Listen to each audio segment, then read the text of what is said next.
Donald Trump, मैं समझता हूं कि विश्व की राजनीति में एक सबसे बड़े पजल है।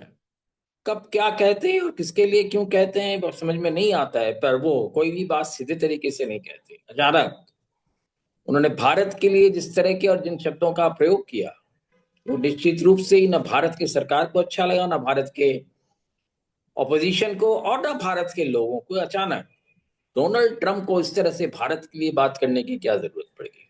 भारत एक स्वतंत्र संप्रभु देश है और उसको अपने हिसाब से काम करने का अधिकार है। इन हालातों में डोनाल्ड ट्रंप भारत के लिए इस तरह की बातें क्यों करते हैं? और भारत में मैं समझता हूं कि भारत की सरकार ने एक सख्त रवैया अपनाया इस विषय पे, और उन्होंने अमेरिका से कहा कि आप अपने रास्ता सुधारिए। बिल्कुल सही था।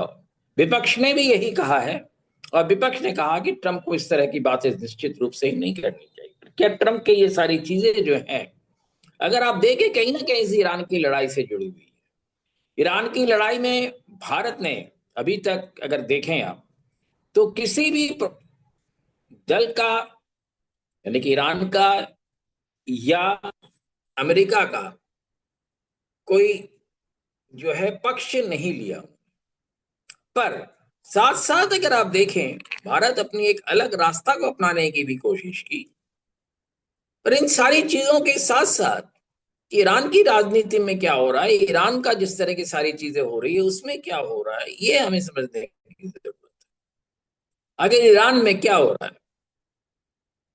ईरान अगर आप देखें, आज लगातार जो है पिछले 10 दिनों से लगभग हो गए, और अगर सीधे सीधे देखिए 2 महीने से ज्यादा हो, करीब करीब 2 महीने से ज्यादा हो गया है। मार्च अप्रैल पूरा कंप्लीट हो रहा है, 2 महीना कंप्लीट हो रहा है, जबकि वो युद्ध वहां चल रहा है। और एक ऐसी उहापोह की स्थिति है कि क्या बातचीत होगी या नहीं होगी। और ये भी हमें देखने को मिल रहा है कि बातचीत जो हो रही है, ईरान जिस तरह से चाह रही है उसी तरह से कहीं ना कहीं हो रही है। अमेरिका चाहे कुछ भी कहे, डोनाल्ड ट्रंप चाहे कुछ भी कहे, वो आखिर ये मानते हैं कि हाँ, बातचीत जरूरी है, बातचीत करना है। पर बातचीत करने के लिए जिस साफ गोई से आना चाहिए, वो नहीं आते हैं। अमेरिका के जो भी नेता हैं वो आते हैं, कुछ ना कुछ आधी बातें करते हैं, फिर से कट चले जाते हैं, और फिर कहते हैं कि हम होर्मुज का या तो बंद करेंगे या ईरान पर प्रेशर डालेंगे। इस तरह की सारी चीजें चल रही हैं। इनमें क्या, आखिर में क्या चीजें हो रही हैं? आखिर में हम देखते हैं कि ईरान ने अगर कहा है कि लेबानन का सीज फायर होना चाहिए, तो अमेरिका कहता है हाँ, होना चाहिए। और इसराइल अगर उसको नहीं करता है तो अमेरिका उस पर भी खामोश रहता है।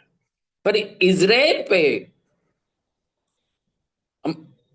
ईरान का दबाव हमें कम दिखता है, पर अमेरिका पर हमें ज्यादा दिखता है। और अमेरिका जो है इसराइल पे उतना दबाव सामने सामने सीधे सीधे नहीं डाल रहा है जितना कि उनको करना चाहिए।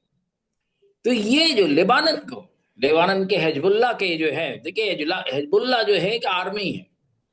हिजबुल्लाह जो है, बार बार अमेरिका और इसराइल कहता है कि वो टेररिस्ट ऑर्गेनाइजेशन है। क्यों टेररिस्ट ऑर्गेनाइजेशन है? क्योंकि वो एक पैरामिलिट्री ऑर्गेनाइजेशन है जिसका अमेरिका और इसराइल नहीं मानता है। सीरिया में भी यही था। सीरिया के अब जो वहां के जो सदर हैं, वो अमेरिका के लिए जो टेररिस्ट थे, और जब से वो अमेरिका के पाले में चले गए हैं तो वो उनको मानने हो गए हैं। तो अमेरिका की जो दोहरी नीति है, कहीं ना कहीं से ईरान की जो लड़ाई है उसको ज्यादा खींचती चली जा रही है, बातचीत को खींचता चला जा रहा है। और बातचीत जो है जिस लबो लबाब पे पहुंचना चाहिए वो नहीं पहुंच रहा है। सवाल है कि आखिर अमेरिका को इन बातचीत को खींचने में क्या फायदा है? तो अमेरिका का जो दबाव है,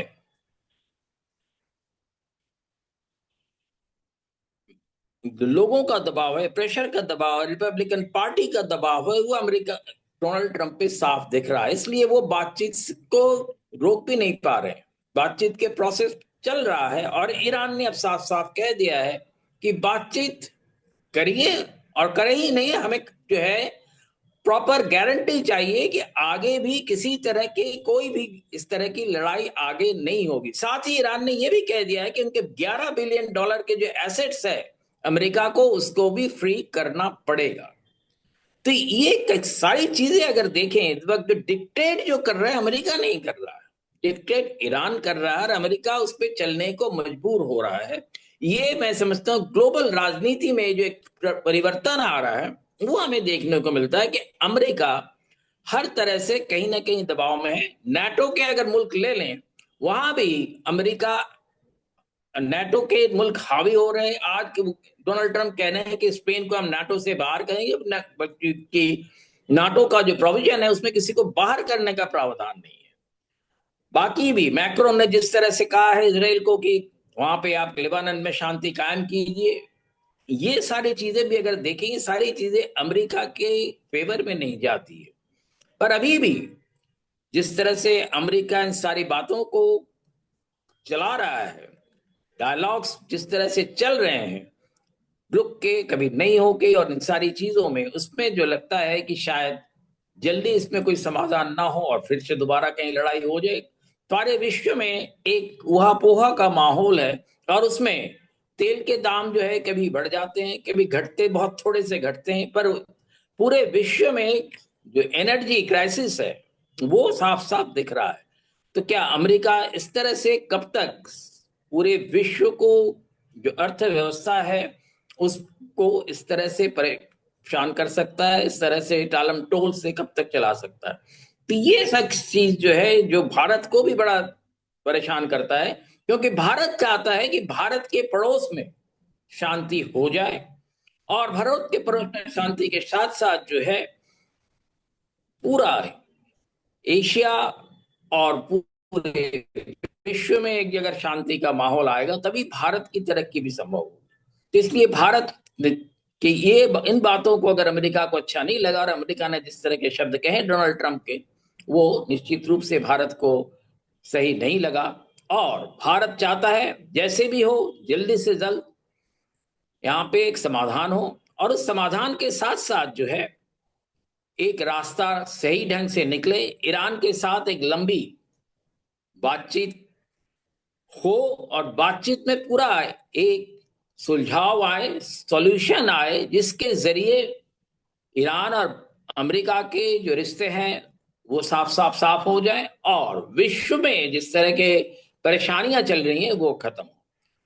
हम उम्मीद करते हैं कि अब जिस तरह से बातचीत का रवैया जैसे भी हो शुरू हो चुका है, वो आगे चलकर एक अंजाम पे पहुंचेगा। अमेरिका भी कह रहा है, डोनाल्ड ट्रंप ये भी कह चुके हैं कि बातचीत जैसे भी हो हम आखिर तक ले जाना चाहते हैं। अब वो आखिर कब आएगा ये देखने की बात है।